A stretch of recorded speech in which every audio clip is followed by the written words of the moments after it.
From 2018 to 2022, 177 people died from drug overdoses in the New River Health District, and the numbers are increasing. Many more people die of addiction-related illnesses and accidents. This is substantially more than Virginia and national averages. But why should you care? The presence of illicit drugs in a community affects everyone. People who use drugs look like you and me. They're mechanics, educators, homemakers, and executives. Black, white, brown, male, and female. For many, legally prescribed pain medications resulted in addiction. Substance use disorder is a disease of despair. Growing up, I had my first job where I was passed a joint, marijuana, and I thought that I would be cool to fit in with the rest of the kids. And marijuana led to drinking, going to parties, and starting a social status for myself, and starting a social status for myself with the wrong people, which led to opiate addiction that had spread out to my family and my friends. I decided I was going to get clean and stay clean for 3 years off of all substances. But then with family, I decided to get back into it. I fell into an addiction with opiates, pain pills, which lasted about 10 years, so a little over a decade, unfortunately leading to me trying other drugs, such as methamphetamine or heroin. While I was using drugs, I was still living a regular life. I started using the pain pills every day to help me get through longer shifts at work. I was working at the factory at the time with my family, and we all just abused the pain pills so that we could get through continuous long hours throughout the day. I had quit for a while, but after following a terrible car wreck and I was prescribed another dose of pain pills at the hospital, I fell right back into addiction, unfortunately.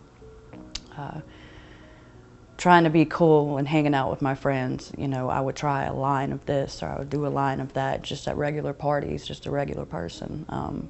Trying to fit in, and unfortunately it led to my body yearning for it, which put me into a depression, which I felt like I needed to use more to feel happy again. It took all of my dopamine out. So I found myself in a reoccurring cycle of drug use, unfortunately, that just started chipping away at the happy person that I used to be, and it just kept putting me further and further down in the hole. If it wasn't for Virginia Harm Reduction Coalition, as well as these other peer recovery support specialist type programs, I more than likely would have been dead. There's times that I had overdosed just trying drugs out, and luckily the harm reduction had been passing out these Narcans for me to pass out to my friends. And little did I know, lo and behold, it saved my life one night, as well as the companies putting me into hotel rooms when I had nowhere to stay. I had found myself in a deep addiction, started using syringes and needles. I found myself with hepatitis C. And fortunately, not even knowing that there was a cure for it, they helped me into the program, the harm reduction did, and I was able to beat hepatitis C. I've been clean for 3 years now.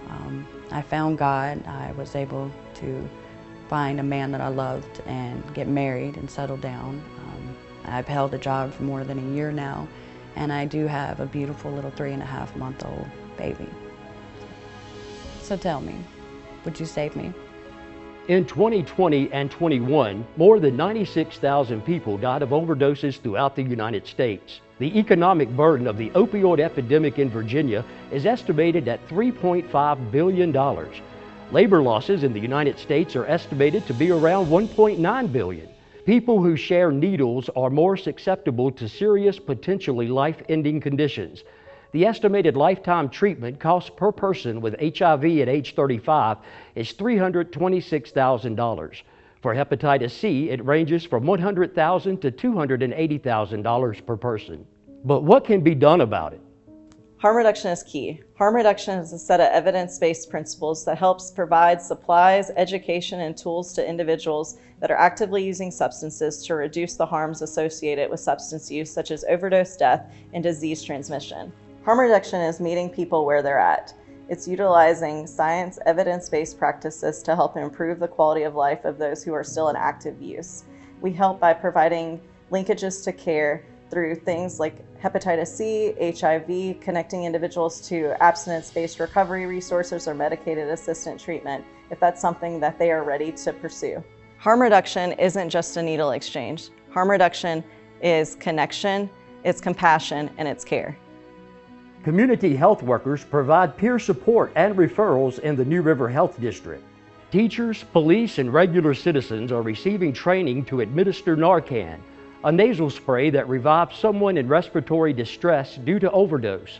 Awareness days, outreach, and collaboration are helping bring the issue of addiction to the forefront. Those who have been there and are willing to talk about it help put a face on addiction and harm reduction. But what else are we doing about it? If you think addiction doesn't affect or apply to you, neither did I. In 1996, I became addicted to opioids after being prescribed Vicodin for a boating accident. I spent 7 years in prison for these non-violent, victimless crimes for obtaining this medication. Before that, I was just an average guy, just like you. Help can come in many forms for people with addiction. Not everyone is ready or willing to be helped. Harm reduction efforts can save many from some of the negative effects of addiction. So tell me, would you have saved me? One big way that you can help is you can come to us and we can teach you how to use Narcan and respond to an overdose in a way that can help save the life of somebody around you.